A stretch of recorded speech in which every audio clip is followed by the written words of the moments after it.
চোখের থেকে মনের চিকিৎসার একটু বেশি দরকার রয়েছে। আমি এখনো বিশ্বাস করি যে ন্যূনতম সুযোগ পেলেই এই চার্টার্ড মাফিয়া তিনি আর দেশে ফিরবেন না। বিদেশে যাবেন কেন? চোখের ডাক্তার দেখাবার জন্য? ভারতবর্ষে যাবতীয় যা স্বাস্থ্য ব্যবস্থা রয়েছে, যেখানে সবার চোখের যাবতীয় সমস্যা সেরে যায়, একমাত্র ওনার চোখের সমস্যাটি সারে না। তাহলে কি পয়সা দিয়ে সর্বোচ্চ আদালত থেকে রায় কিনে নিলেন অভিষেক ব্যানার্জি? পশ্চিমবঙ্গের দিকে দিকে এই প্রশ্ন উঠেছে।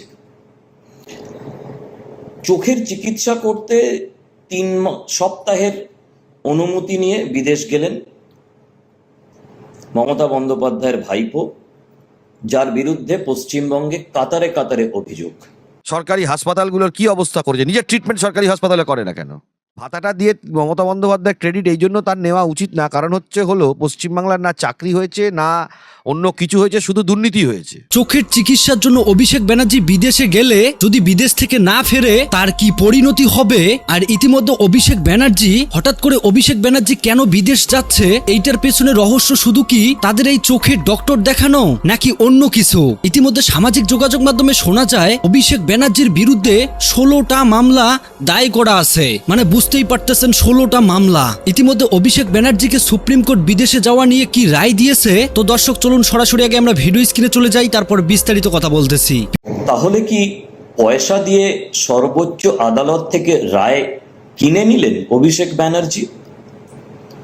পশ্চিমবঙ্গের দিকে দিকে এই প্রশ্ন উঠেছে। চোখের চিকিৎসা করতে 3 সপ্তাহের অনুমতি নিয়ে বিদেশ গেলেন মমতা বন্দ্যোপাধ্যায়ের ভাইপো, যার বিরুদ্ধে পশ্চিমবঙ্গে কাতারে কাতারে অভিযোগ। এখন ওয়াকিবহাল মহলের এটা প্রশ্ন, যারা প্রাথমিক স্তরে অভিষেক বন্দ্যোপাধ্যায়কে কলকাতা থেকে দিল্লি যেতে দেখেছেন বিশেষ বিমানে, তাদের বক্তব্য যে প্রায় 20টারও বেশি নানা মাপের সুটকেস নিয়ে গেছেন তিনি। মাত্র 3 সপ্তাহ, তার জন্য এত জামা কাপড় ইত্যাদি ইত্যাদি লাগে। সঙ্গে নিজের এক ভাইকে নিয়েছেন, পরিবার আছে, সবাই আছে। এমনিতে সামাজিক মাধ্যমের বিভিন্ন জায়গাতে ইতিমধ্যেই সুপ্রিম কোর্টের এই রায় নিয়ে প্রশ্ন উঠেছে। প্রশ্নটাকে আমি আরো একটু গভীরে নিয়ে যাওয়ার চেষ্টা করলাম। এইটুকুই মাত্র যে প্রায় 20-25টা সুটকেস নিয়ে 3 সপ্তাহের জন্য চিকিৎসা করতে যাওয়া, এবং শুধু তাই নয়, তিনি যখন কলকাতা থেকে দিল্লি যাচ্ছেন বিশেষ ব্যক্তিগত বিমানে, তখনই এত সুটকেস নিয়ে যাচ্ছেন। তাহলে কি তিনি জানতেন যে তার পক্ষেই রায় যাবে? বিভিন্ন সময়তে আমরা আরজি করের অবহেলার কেসের সময় দেখেছিলাম, প্রশ্ন উঠেছিল আদালতের ভূমিকা নিয়ে। এবারেও প্রশ্ন উঠল আদালতের ভূমিকা নিয়ে। কিসের কারণে, কি উদ্দেশ্যে? তাহলে কি আদালত মেনে নিল যে অভিষেক বন্দ্যোপাধ্যায়ের চোখের চিকিৎসা ভারতবর্ষে সম্ভব নয়? কেন, কিসের জন্য? এই কেনগুলোর উত্তর কে দেবে? আদালত অবমাননার যে অংশটা আছে সেটাকে এড়িয়ে গিয়ে এই প্রশ্নগুলো আদালতের সামনে কে করবে? যে আরজি করের সময় পুরো পরিস্থিতিটাকে গুলিয়ে দেওয়ার জন্য আপনারা সুমোটো করেছিলেন, এসআইআর এর সময় অধিকার না থাকা সত্ত্বেও মমতা বন্দ্যোপাধ্যায়কে উকিল সাজার সুযোগ করে দিয়েছিলেন, এবং কোনো কারণ ছাড়া অভিষেক বন্দ্যোপাধ্যায়কে এইরকম একটা গুরুত্বপূর্ণ সময় 3 সপ্তাহের জন্য বিদেশ যাওয়ার অনুমতি দিলেন, যিনি প্রায় 20-25টা বাক্স প্যাঁটরা নিয়ে বিদেশ গেলেন নিজের এক ভাই এবং পরিবারকে নিয়ে।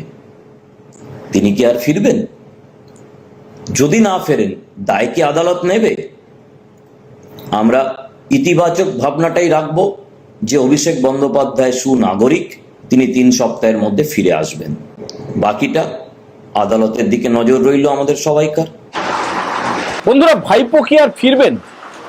দেখুন, আমরা কয়েকদিন আগে এই এপিসোডটা করেছিলাম যে ভাইপোর ব্যাগপত্র গোছানো হয়ে গেছে, ভাইপোর টিকিট কাটা হয়ে গেছে, ভাইপো পালাচ্ছেন। তখন আপনারা অনেকে দর্শকদের একটা অংশ বলেছিলেন যে আদালতের ওপরে অনাস্থা প্রকাশ করছি। মিলল, ভাইপোর পালানোর ছিল, ভাইপোর ব্যাগ অনেক দিন আগে থেকে গোছানো হয়ে গেছে। যে ভিডিওটা দেখালাম এটা আমাদের সিনিয়র জার্নালিস্ট, মানে ভারতবর্ষের অন্যতম সিনিয়র সাংবাদিক প্রসেনজিৎ বক্সি, তার একটা পডকাস্ট দিল্লি থেকে আমরা আপনাদেরকে দেখিয়েছিলাম। আজকে তার বক্তব্যটা একটুখানি দেখালাম। প্রসেনজিৎ দাও একই কথা বলছেন। শুধু কি প্রসেনজিৎ দা বা আমি বা আপনার পাশের বাড়ির লোক, আপনার বন্ধু বান্ধব, চায়ের দোকানে, স্কুলে, কলেজে, ক্লাবে, যেখানেই যান, মানে ছাতা মাথায় এখন যে বৃষ্টি পড়ছে বেরোচ্ছেন, মাথার মধ্যে একটাই চিন্তা কিন্তু ঘুরছে যে ভাইপো পালাচ্ছে, ভাইপো ফিরবে তো। ব্যাপারটা কি হয়েছে, ভাইপো পালানোর জন্য কলকাতা হাইকোর্টে আবেদন করেছিল। কলকাতা হাইকোর্ট প্রাথমিকভাবে বলেছিল না, তোমাকে যেতে হবে না, তুমি ভারতবর্ষেই চিকিৎসা করো। ভাইপো গেল সুপ্রিম কোর্টে, সুপ্রিম কোর্ট বলল না, কলকাতা হাইকোর্ট দেখবে। কলকাতা হাইকোর্ট বলল যে এসএসকেএম এর একটা বোর্ড বসাও। ভাইপো বলে দিল আমি যেতে পারবো না, মানে যাবো না আমি এসএসকেএম এ। আপনারা অনেকে না এতক্ষণ শোনার পরে বলবেন চিৎকার করছেন, আপনারা তো চেঁচিয়ে যাচ্ছেন, বছরের পর বছর ধরে কাজটা কি হচ্ছে বলতে হবে। মানে একটা খবরের যে তীব্রতা, সেই আবেগে না বললে ভালো করে বোঝানো যাবে না। মানে কি ধরনের আবেগ যে কাজ করছে এখন আমাদের মধ্যে, আপনাদের মধ্যে, এই কারণেই আমরা এত এক্সাইটেড হয়ে বলছি। সুপ্রিম কোর্ট আজকে বলে দিল ভাইপো যাবে। সুপ্রিম কোর্টের প্রধান বিচারপতি সূর্যকান্তের বেঞ্চ, 3 জন বিচারপতির বেঞ্চ, মহামান্য 3 জন বিচারপতির বেঞ্চ বলে দিল ভাইপো যাবে। এবং আপনারা অনেকে সংবাদ মাধ্যমের একটা বড় অংশ বলছে কেন সুপ্রিম কোর্ট তো বিভিন্ন রকমের কি বলে ওটাকে রক্ষা, মানে যাতে না পালাতে পারে, বিভিন্ন রকমের শর্ত নাকি দিয়েছে। ভাইপোর রয়েছে ডিপ্লোম্যাটিক পাসপোর্ট, তার ফলে ভাইপো পালাতে পারবে না। ভাইপোর প্রত্যেকটা গতিবিধি, বাথরুমে যা, ঘুমোক, সমস্ত কিছু নাকি ভারত সরকার জানতে পারবে। অত সোজা হলে তো ভালো, কিন্তু বিষয়টা কি এত সোজা? অনেকেই বলছেন এটা ডিপ্লোম্যাটিক পাসপোর্ট নিয়ে পালানো যায় না। সুপ্রিম কোর্ট বলে দিয়েছে যে তার যে সূচি, মানে কবে যাবেন, কোন শহরে যাবেন, কোন ডাক্তার দেখাবেন, কবে ফিরবেন, সূচিগুলো জানাতে হবে এজেন্সিকে। হ্যাঁ জানাবেন, তাতে কি যায় আসে? ভাইপো তো হয় সরাসরি আমেরিকা অথবা দুবাই হয়ে আমেরিকা, এটাই তো রাস্তা। কিন্তু যে প্রশ্নটা, যে বক্তব্যটা প্রসেনজিৎ দার দেখালাম, যে ভাইপোর 20টা ব্যাগ কেন, 20 থেকে 25টা ব্যাগ কেন? মানে আমার তো মনে আছে আমরা উত্তর ভারত, দক্ষিণ ভারত বেড়াতে যেতাম 1 মাস গোটা পরিবার, এখনো যান অনেকে আপনারা। এই যে পুজো আসছে বেড়াতে যাবেন, 25টা ব্যাগ, ফাজলামি হচ্ছে। চার্টার ফ্লাইটে করে ভাইপো যাবে, তার বাবা যাক, ভাই যাক, তার গোষ্ঠী যাক, আমাদের কিছু যাওয়ার বলার নেই।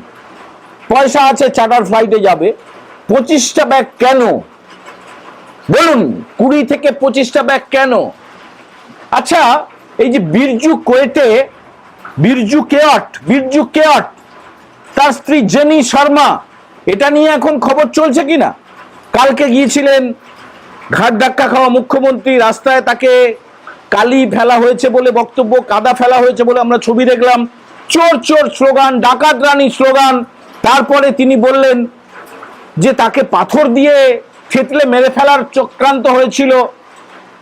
এই বিরজু কেওটটা কে জানেন? হালি শহরের কাছাকাছি ওই কাঁচরাপাড়া, বীজপুর, ওই এলাকায় যারা থাকেন, আমি একাধিক লোকের সঙ্গে কথা বলেছি, একদম খুব ঘনিষ্ঠ, বিরাট বড় তোলাবাজ। বলবেন যে তোলাবাজ হলেই কি মেরে ফেলতে হবে? না, সেটা বলছি না। বিরজু কেওট সে বড় তোলাবাজ, তাকে অ্যারেস্ট করেছিল পুলিশি হেফাজতে মৃত্যু হয়েছে। আজকে রাজ্যের মুখ্যমন্ত্রী শুভেন্দু অধিকারী গিয়েছিলেন, তিনি জেনি শর্মার সঙ্গে দেখা করেছেন, তাকে বলেছেন চাকরি দেওয়া হবে, তার পরিবারকে 10 লাখ টাকা দেওয়া হবে, এবং তিনি আরো অনেক কিছু বলেছেন। সেগুলো এখন আলোচনা থেকে অনেকটা দূরে চলে গেছে। প্রথম পাতা থেকে 7 পাতায়, মানে আমরা প্রিন্ট মিডিয়ামে কাজ করতাম তো, সংবাদপত্রে, এটাকে বলা হয় খবরের যে অভিঘাত, খবরের যে তীব্রতা। এখন সমস্ত কিছু, সে প্রাক্তন মুখ্যমন্ত্রী হোক আর বর্তমান মুখ্যমন্ত্রী, খবর চলে গেছে ভিতরে। দেখবেন আপনারা, ভালো করে বুঝুন সবার আলোচনাটা কি। ভাইপো কবে যাচ্ছে? সুপ্রিম কোর্ট বলেছে সেপ্টেম্বরে তিনি যাবেন, 3 সপ্তাহের জন্য যাবেন, মানে 20 থেকে 21 দিন। 3 সপ্তাহ মানে কি? পাটিগণিতের হিসেবে 20 দিন থেকে 21 দিন, তো 20 দিনের জন্য যাবেন 25টা ব্যাগ। তারপরে তিনি জানলেন কি করে যে সুপ্রিম কোর্ট বলবে হ্যাঁ তুমি যাও বাবা, যাও বাছা যাও? তার নাকি সাংবিধানিক ক্ষমতা, বুঝলেন? সুপ্রিম কোর্ট বলছে যে কাউকে আমরা আটকাই কি করে বলুন তো? চিকিৎসার অধিকার তো সবার আছে। প্রশ্নটা হচ্ছে ভাইপো যদি পালায়, যদি না ফেরে, তার দায়টা কে নেবে? বহু লোক এরকম পালিয়ে গেছে, সে বিনয় মিশ্র গেছে, নীরব মোদী গেছে, বহু লোক গেছে, তারা ফেরেনি। ভারত সরকার কপাল চাপড়ে মাথা ফাটিয়ে ফেললেও আর ফেরাতে পারবে না, পারবে না। আর এই ভাইপো ধরা যাক যে হ্যাঁ ডিপ্লোম্যাটিক পাসপোর্ট, যাওয়ার পথে এমন কোনো একটা সেফ জায়গায়, ভানুয়াতু হতে পারে বা অন্য কোনো দেশ, সেখানে গিয়ে পাসপোর্টটাকে ছিঁড়ে ফেলে দিল, সমুদ্রে ফেলে দিল, নতুন একটা নাম নিয়ে নিল। কি হবে? অন্য কোনো নাম, মুখটা একই রাখলো, অন্য কোনো নাম নিয়ে পাসপোর্ট তৈরি করে ফেললো, টাকা দিলে সব হয়। তারপরে দায়টা কে নেবে? বন্ধুরা, আমাদের যা মনে হচ্ছে এই ভাইপো আর ফিরবে না। আপনাদের কি মনে হচ্ছে? আপনারা কি মনে করছেন ভাইপো গেলে ফিরে আসবে? আপনারা বলবেন যে কেন্দ্রীয় সরকার কি করছিল, নাকে সর্ষের তেল দিয়ে ঘুমোচ্ছিল? আমাদেরও সেই প্রশ্ন, কি করছিল এতদিন? এতদিন কেন তোলেনি? 16টা ক্রিমিনাল মামলা রয়েছে, 16টা এই ভাইপোর বিরুদ্ধে, তাকে তোলা হয়নি কেন? আর একটা হাস্যকর, মানে মজার একটা খবর শুনবেন। এই ভাইপোর ঘনিষ্ঠ বিনয় মিশ্র, তার বিরুদ্ধে একটা গ্রেপ্তারি পরোয়ানা জারি করতে অনুরোধ করছে আদালতের কাছে সিবিআই। এর চেয়ে হাস্যকর কৌতুক আমার কাছে আর কিছু নেই। পারবে না ফেরাতে? কাকে অন্ধভাবে নাকি বোকা ভাবে, 4 অক্ষরের বোকা ভাবে, কিভাবে এরা মানুষকে? বিনয় মিশ্রকে ফেরানোর জন্য একটা গ্রেপ্তারি পরোয়ানা চাই, হুজুর, হ্যাঁ দিয়ে দেওয়া হলো। তুমি পারবে ফেরাতে বিনয় মিশ্রকে? এই ভাইপো যদি চলে যায়, তুমি পারবে তাকে ফেরাতে? সময় থাকতে থাকতে যদি উদ্যোগী হতো এই কেন্দ্রীয় এজেন্সিগুলো, তাহলে অভয়াকাণ্ডেরও বিচার হতো, ভাইপো এত সময় কোনো সেলের মধ্যে থাকতো, কিন্তু তা হয়নি। এটা আমাদের বক্তব্য। বন্দ্যোপাধ্যায়ের চোখের থেকে মনের চিকিৎসার একটু বেশি দরকার রয়েছে। সে নিয়ে কোন কোর্ট অনুমোদন দেবেন সেটা কোর্টের একান্ত ব্যাপার, এইটা বলতে পারি। আর উনি প্রমাণ করলেন একমাত্র ব্যক্তি যে ভারতবর্ষে যাবতীয় যা স্বাস্থ্য ব্যবস্থা রয়েছে, যেখানে সবার চোখের যাবতীয় সমস্যা সেরে যায়, একমাত্র ওনার চোখের সমস্যাটি সারে না। মহামান্য সুপ্রিম কোর্ট যেহেতু একটা রায় দিয়েছেন, তো মহামান্য সুপ্রিম কোর্টের রায়ের ওপর তো হচ্ছে কোনো আমার মতামত থাকতে পারে না, কিন্তু ব্যক্তিগতভাবে আমি আশঙ্কিত। কেননা আমি এখনো বিশ্বাস করি যে ন্যূনতম সুযোগ পেলেই এই চার্টার্ড মাফিয়া তিনি আর দেশে ফিরবেন না। হ্যাঁ, কিছু শর্ত আরোপ করা হয়েছে, যেমন কোথায় কবে যাচ্ছেন, কবে ফিরছেন, কোন ফ্লাইট, মানে এন্টায়ার ফ্লাইট ডিটেলস। এক কথায় মানে শুধু আইটিনারি নয়, মানে আইটিনারির থেকেও একটু বেশি কিছু, যে কবে যাচ্ছেন, কবে ফিরছেন, ফ্লাইট ডিটেলস, এগুলো তো হলোই, এমনকি কোথায় থাকবেন তারও হচ্ছে আগাম ডিটেলস, এবং চিকিৎসা সংক্রান্ত সমস্ত তথ্য তদন্তকারী এজেন্সিকে দিতে হবে। এটা সুপ্রিম কোর্টের রায়। এখন ডেফিনেটলি 3 সপ্তাহ আপনাকেও ওয়েট করতে হবে, আমাকেও ওয়েট করতে হবে। 3 সপ্তাহ বাদে যদি উনি ফেরেন তাহলে একরকম, যদি উনি না ফেরেন তাহলে আমার যেরকম আশঙ্কা রয়েছে সেই আশঙ্কা সত্যি বলে প্রমাণিত হতে পারে। ডায়মন্ড হারবারের সাংসদ তিনি বিদেশে যাবেন চোখের চিকিৎসার জন্য।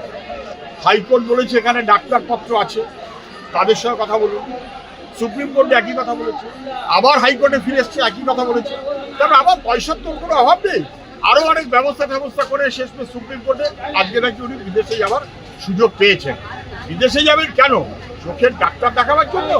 এই ডাক্তার এখানে পাওয়া যায় না তো, সেবাশ্রয় সেই ডাক্তার নেই তো, সেই কারণে উনি বিদেশে যাবেন তো কোনো এক নির্দিষ্ট ডাক্তারের কাছে, যে ডাক্তারের কাছে চিকিৎসা করে ওর কিন্তু এখনো পর্যন্ত খুব একটা উন্নতি হয়নি।